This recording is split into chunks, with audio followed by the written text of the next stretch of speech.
Hello, Boss Kira, kumusta? Binabati ko po kayo at ang inyong mga tagapakinig. Sana magustuhan niyo po ang kwentong ibabahagi ko ngayon.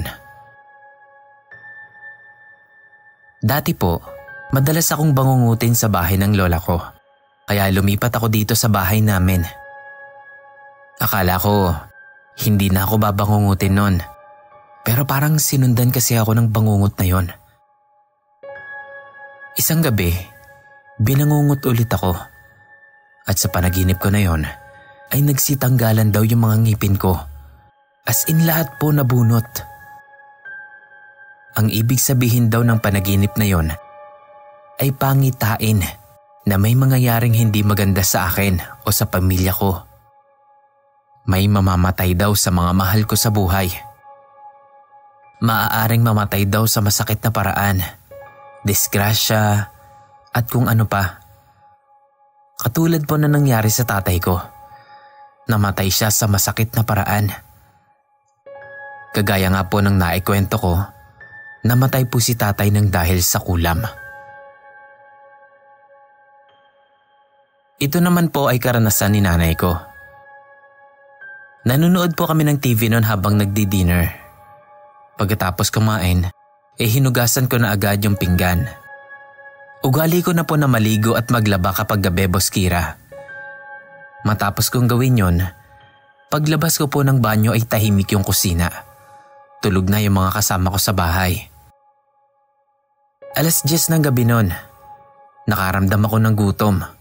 Kaya naman pumunta ako sa kusina para kumain. Inaya ko yung isa naming kasama dito sa bahay. Dahil maingay yung mga gamit sa kusina na ginagamit namin, lumabas yung nanay ko at tinignan niya kung anong ginagawa namin. Nung nakita niyang kumakain lang naman kami, ay sinabihan niya lang kami na hugasan daw namin yung pinagkainan namin pagkatapos. Nung nasa kwarto na kami at natutulog na, bigla akong nagising sa gulat kasi sumigaw si nanay at iyak siya ng iyak. Natataranta kaming pinuntahan si nanay. Hindi pa namin mabuksan yung pintuan nun sa kwarto niya kasi inilak ni ate. Nung makapasok na kami sa loob, ay nadatnan nga namin si nanay na umiiyak. Binabangungot raw siya. May nakita daw siyang masamang espiritu na parang zombie ang galaw. Akmang sasakalin daw siya nun, habang parang tumatawa pa na umaangil-angil. Doon na nga daw napasigaw si nanay. Mabuti na lang at nandoon kami noon at nagising din siya. Eto naman, Boss Kira, umaga na. Mga 4 AM pa lang noon at nagse-cellphone ako sa labas habang nakaupo lang. Kasama namin si nanay noon na naglilinis. Tapos yung ate ko tulog pa. Inutusan ako ni nanay na punasan yung taas ng kabinet dahil nilalanggam daw. At saka syempre marumi. Nagwawalis na si nanay noon sa loob ng bahay. Nung bigla namang may marinig akong malakas na kalabog. Tunog po yun ang picture frame na nabasag. Pagkatingin namin, yun po yung litrato ni tatay. Nawasak yung gilid ng frame. Alam po namin na hindi si tatay yung may gawa nun, kundi isang masamang espiritu.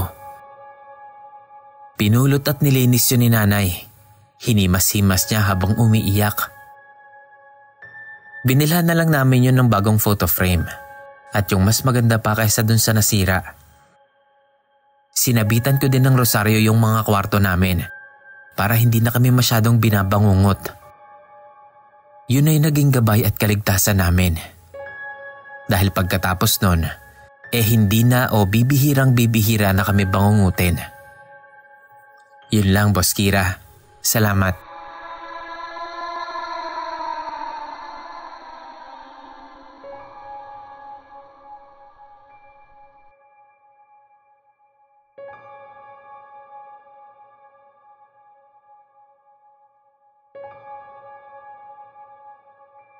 Isang mapagpalang araw sa iyo, Kira. Silent listener mo ko since lockdown. Laking tulong ng channel mo sa akin kasi nabawasan yung depression ko dahil sa pakikinig ko sa iyo nung lockdown. Gustong-gusto ko yung story mo na garapon, baltas at pilapil. So itago mo na lang ako sa pangalang Apulig. Kasi bawal sa relihiyon namin ang kwento ko. Hindi naman ito gaanong nakakatakot sa totoo lang. Pero para sa akin, ibang takot kasi yung idinulot nito, lalo na kapag naaalala ko. Nangyari to taong 2004, mga bandang August. Malakas ang ulan nung time na yon. Nagtatrabaho pa ako sa opisina noon sa isang company sa Cavite. Niyaya ako noon ng office mate ko na magtoma dahil wala kaming pasok kinabukasan.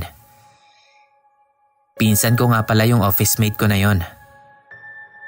At dahil magkaiba kami ng sked, 7 a.m. to 4 p.m. ako at siya naman ay 8:30 to 5:30 p.m. Nauna na akong pumunta sa bahay nila. Nung nandun na ako sa bahay nila, dumiretso ako sa kwarto niya para humiga, para makapagpahinga muna habang hinihintay ko siya. Hanggang sa hindi ko namalayan na nakaidlip na pala ako. Kasi bigla akong nagising. Naramdaman ko kasi na umuuga yung kama. At pagdilat ko, may nakita akong isang bata na tumatalon-talon sa kama sa may bandang paanan ko. Sa sobrang pagkabigla ko nun, tinakpan ko ng unan yung mukha ko. Tapos nung maramdaman ko na parang tumigil na yung pag-uga, dahan-dahan kong tinanggal yung unan para silipin yung bata. Pero nanlaki yung mga mata ko nun at parang tumigil yung mundo ko nung makita ko yung batang nakaharap malapit sa mukha ko. Tapos nakangiti pa ito ng parang nakakaloko. Sobrang nakakapangilabot. Hindi ko sigurado kung hinimatay na lang din ako noon. Kasi namalayan ko na lang na ginigising na ako ng pinsan ko at may dala-dala na siyang beer. Naikwento ko pa yon sa pinsan ko. Pero pinagtawanan niya lang ako. Alam niya kasi na mainit yung mata ko sa mga ganyan. So hanggang dito na lang po. Maraming salamat.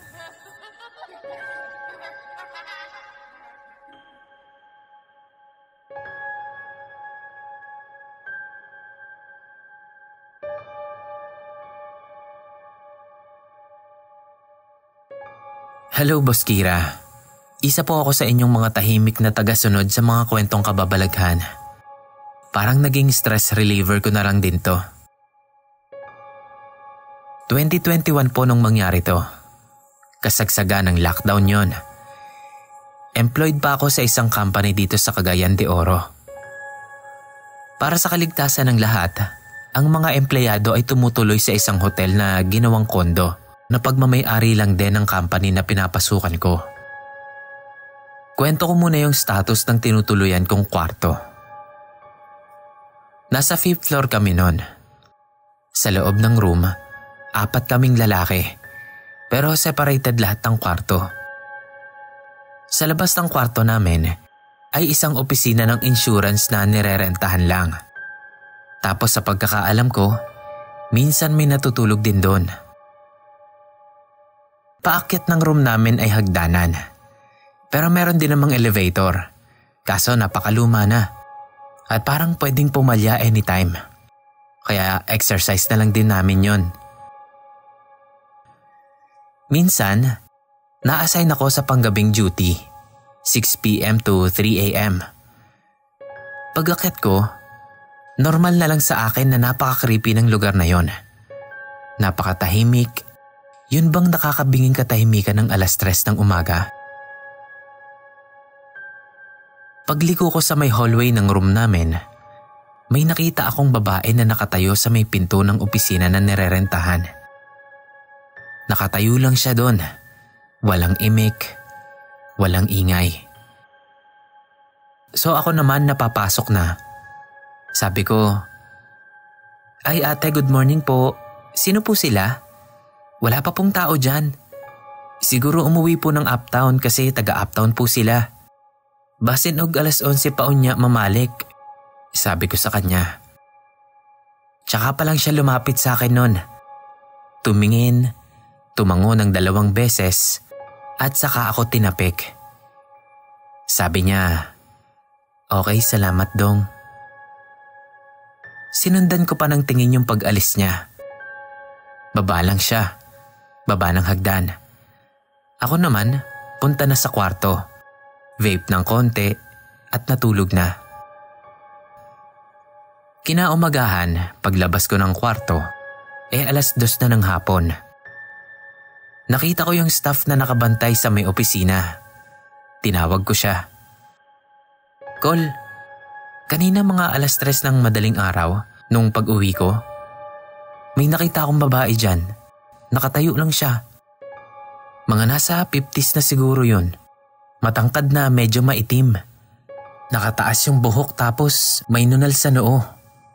Tas yung forma niya parang tumbuyin." "Ano? 3:00? Storya mo Dong?" "Oo nga, Col. Sinabihan ko na lang siya na bumalik ng 11:00 kasi mga ganong oras pa kayo pupunta. Tas ayun, naglakad na lang siya pababa." Yung mukha niya nun, parang takang-taka sa sinasabi ko. Tapos inilabas niya yung cellphone niya at may ipinakitang picture sa akin. "Hindi naman ito yung Dong, no?" sabi niya sa akin. "Ay, oo, yan nga Col, siya nga yun." Pagsang-ayon ko naman nung makilala ko yung babaeng ipinakita niya sa akin. Kasi yun yung babaeng nakita ko nung 3:00 ng madaling araw. "Parang di naman ako maniwala dyan, Dong. Tsahin ko yan, Dong. Alam mo ba kung bakit hindi ako natulog dito sa opisina? Kasi nandun ako sa vigil. Pinaglalamayan namin yung tita ko. Patay na yan, Dong. Nasagasaan nung isang araw sa may Barangay Puerto. Kaya paanong makikita mo yan dito, Dong?" sabi sa akin ni Uncle. In short, Boss Kira, ang nakausap ko pala ay isa ng patay na tao at kaluluwa na lang. Nung marinig ko yun, talagang nilamig yung buo kong katawan nun mula batok hanggang paa. Mula nun, lumipat na ako ng kwarto. Sa may baba na ako sa 2nd floor nagpalipat. Yun lang, Boss Kira. PS, Bisaya po ko, Boss Kira. Pa-proofread na lang at pa-edit po. Sana ma-feature ito. Dagang salamat.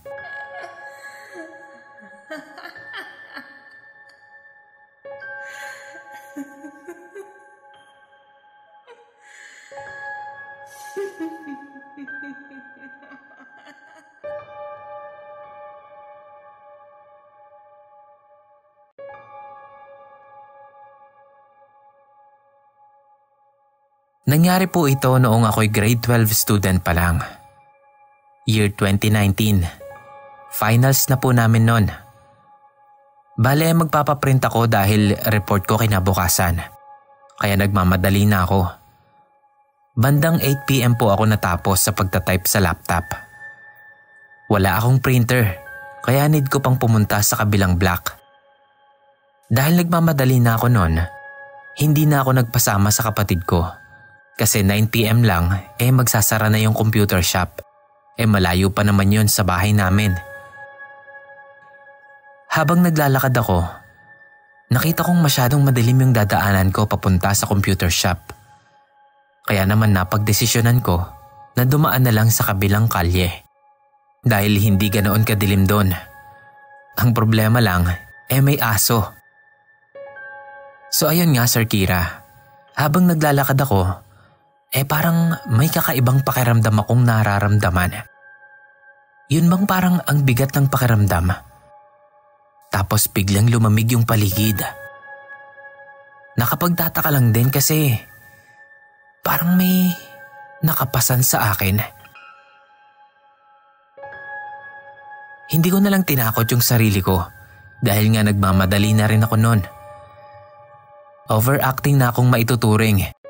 Pero naiyak na ako noon dahil kahit anong gawin kong lakad, hindi ko maihakbang ng maayos yung mga paa ko na parang may nakadagan at nakahawak. Natatakot na ako noon kasi wala naman akong nakikitang entity. Dahil na rin sa gusto ko nang makapunta sa computer shop, ay nagdasal na ako para sa gayon ay mawala na yung pakaramdam ko na yon. At pagkatapos ko namang magdasal, ay unti-unti nang gumaan yung paa ko. At napatakbo na ako noon papunta sa shop. After ko magpa-print, hindi na ulit ako dumaan doon pa uwi. Doon na lang ako sa madilim na daan. Yun lang po, Sir Kira. Salamat.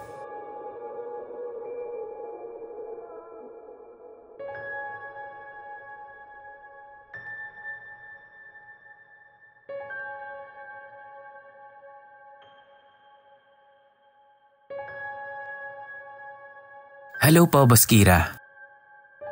Matagal na po akong nakikinig sa mga horror stories na halos weirdo na ang tingin nila sa akin. Isa po ang channel niyo sa mga pinakapaborito kong pakinggan kasi kalmado lang. Itago niyo na lang po ako sa pangalang Creepy. Taga Binalonan, Pangasinan po. So ito na nga po. Tungkol ito sa bahay namin ngayon. Madaming pagpaparamdam ang nangyari dito sa amin. Yung una ay noong nakitulog dito sa amin yung katrabaho ng tita ko na galing sa Baguio.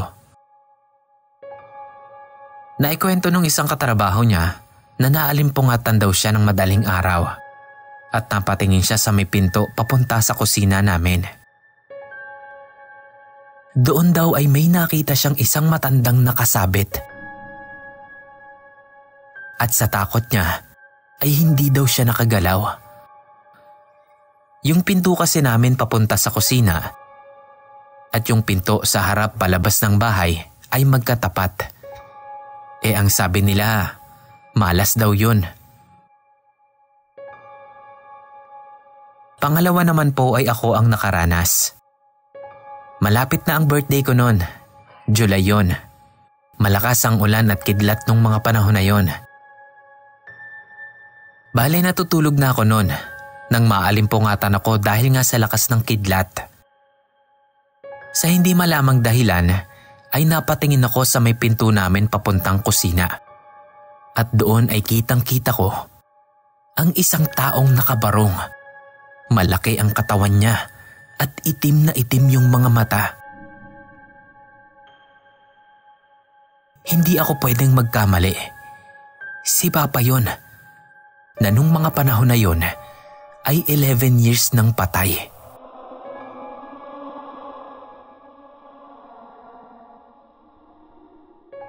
Kahit hindi ko po siya nakita at matandaan dahil 2 years old pa lang ako nung namatay siya, ay may mga litrato naman siya na nakita ko. Tinakpan ko ng unan yung mukha ko dahil sa takot hanggang sa tumigil na yung ulan. Doon na lang ako nagkaroon ng lakas loob na tingnan ulit yon. Pero wala na siya doon. Siguro ay nagpapaalala lang dahil hindi na namin siya dinadalaw ay siya na lang ang dumalaw sa amin at gusto atang bumati ng happy birthday sa akin.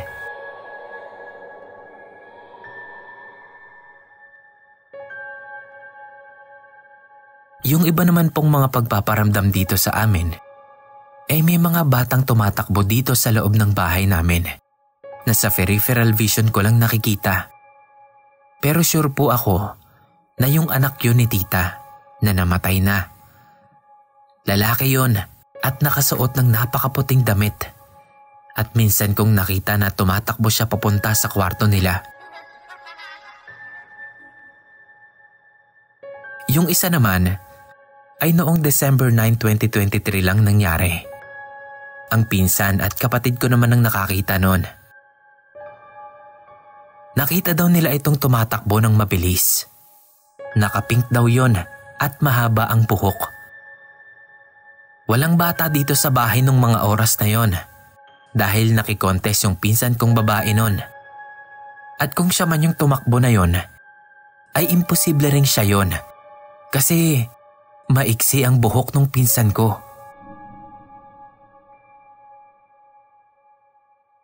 Itong last po ay nangyari noong December 19.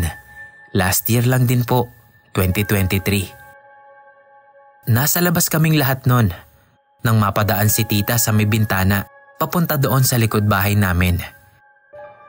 May nakita daw siyang nakatayo sa may pinto namin nun. Nakatalikod ito at nakaitim. Kaya ganoon na lamang daw ang gulat niya nung makita niya na nasa likod ako dahil akala niya ako daw yung nasa loob. Nakaitim na damit din kasi ako noon. Kaya naman bumalik siya sa may bintana upang silipin ulit yung nakita niya. Ngunit wala na raw ito doon.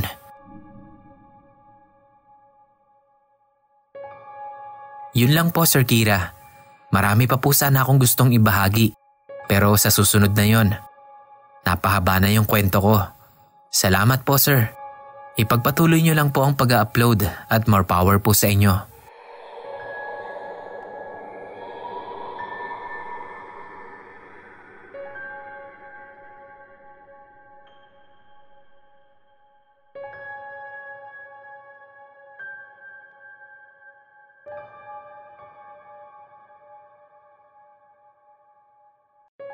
Magandang araw po sa inyo, Boss Kira. Isa po ako sa mga silent listener ninyo. Gabi-gabi po akong nakikinig sa inyo kasama ang mama ko at saka yung bunso kong kapatid bago matulog. May ibabahagi po ako sa inyong kwento na para sa akin isang misteryo pa rin ito at hindi ko maipaliwanag. Nangyari lang ito noong Sunday ng gabi. Tawagin niyo na lang po ako sa pangalang Jamie. Hindi ko po tunay na pangalan. Pagod ako nung araw na yon dahil nag-swimming ako kasama ang mga kamag-anak namin. So maaga pa po nakatulog na ako. Sa panaginip ko, may isang lalaki na nasa around 24 to 26 years old kung pagbabasehan ko lang yung mukha niya. Tila humihingi siya sa akin ng tulong. Dahil mahigit 1 linggo na raw siyang nawawala at hinahanap na raw siya ng kanyang pamilya. Doon sa panaginip ko, nakita ko yung katawan niya na tila nasa state of decomposition na. In short, naaagnas na po. May takip ng dahon ng saging ang kalahating katawan niya, pero sobrang detalyado yung kanyang mukha. Payat siya na medyo singkit ang mga mata, pero hindi naman sobrang singkit. Katamtaman lang din ang kanyang kulay. Ang kanyang buhok sobrang typical lang na hairstyle ng mga binata ngayon. Ang sabi niya sa akin, Jared daw ang pangalan niya. Pero wala po kasi akong kilalang Jared, Sir Kira. Hindi ko nga po alam kung totoong nangyari yun. Pero para kasing totoong-totoo yung pangyayari sa panaginip ko na yun.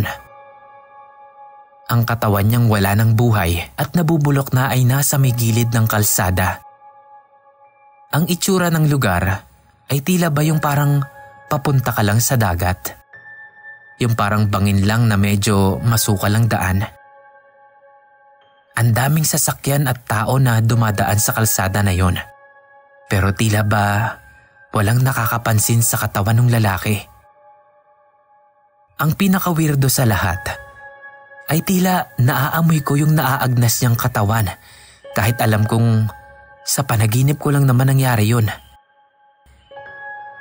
Base rin kasi sa panaginip ko, sinabihan ko si Jared na hindi ko siya kilala kaya hindi ko siya matutulungan.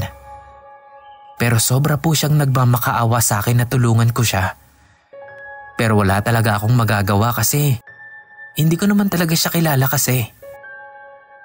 Napalitan ng inis yung reaksyon ng mukha niya after kong sabihin yon. At ngumiti siya na parang yung sa taong sinasapian.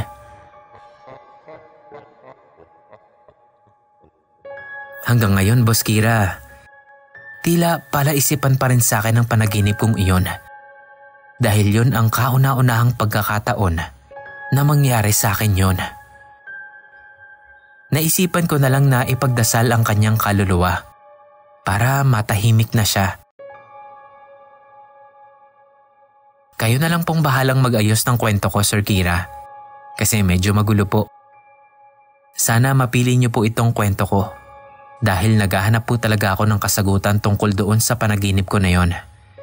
Salamat po and God bless.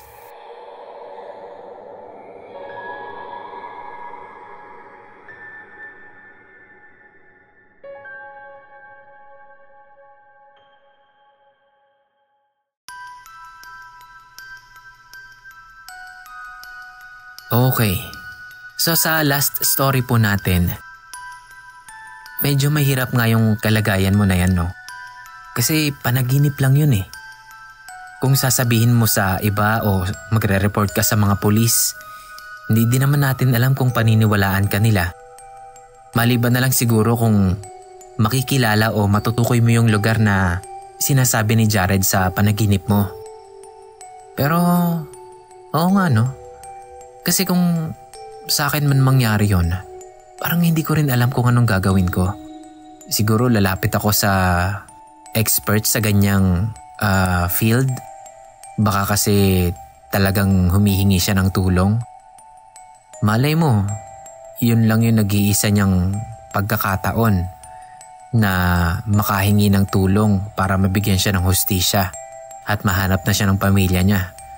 Tapos, yun nga, ang nakita niyang bukas na panaginip na pwede niyang mapasok ay yung sayo. Diba? So, ewan ko. Kasi ang hirap nga naman nun, no? May nangihingi ng tulong sa'yo sa panaginip mo. Siguro kung sa palabas, sa movie, masosolve yung kaso na to. Pero kasi totoong buhay na to eh. Ewan ko, may sense ba yung mga pinagsasabi ko rito? Kung may makakatulong po sa inyo kay Ma'am Jamie na masolve itong misteryo ng panaginip niya, comment lang po kayo or email nyo po ko para bigay ko po yung contact details nyo sa kanya para kayo na lang po mag-usap. Okay? At nga pala, isang mabilisang shoutout na lang pala, no? Meron po kasing, di ba nakapangako ko sa Series Oven na kapag may customer na bumili sa kanila, isa-shoutout ko. So, may isa po na bumili nitong ano yata. Actually, nung ano pa to? Nung Pasko pa yata to o bagong taon. So, yun nga. Shoutout po natin. Shoutout daw po sa Rubiano at Arsenia family. Belated Happy New Year daw po. So, yun lang po. Shoutout po kay Ma'am. Salamat po sa pag-order nyo sa Series Oven. And kayo kay Rara, baka may mga celebrations kayong parating. Baka kailangan nyo ng mga cake or cupcakes. Suggest ko lang po yung Series Oven. Punta lang po kayo sa Facebook page nila para maka-order. Masasarap po yung cakes nila, promise. Lalo yung lemon meringue cake at saka yung dark chocolate nila. Plano ko pong mag-order nung carrot cake at saka yung blueberry cheesecake kasi parang naglalaway talaga ako doon eh. Well anyway, yun lang po mga kirara. Pasensya na, napahaba na yung daldal ko rito. Maraming salamat po ulit sa pakikinig ninyo para sa episode natin ngayong araw na to. Hanggang sa muli po. Maraming salamat po. Salamat po. Salamat.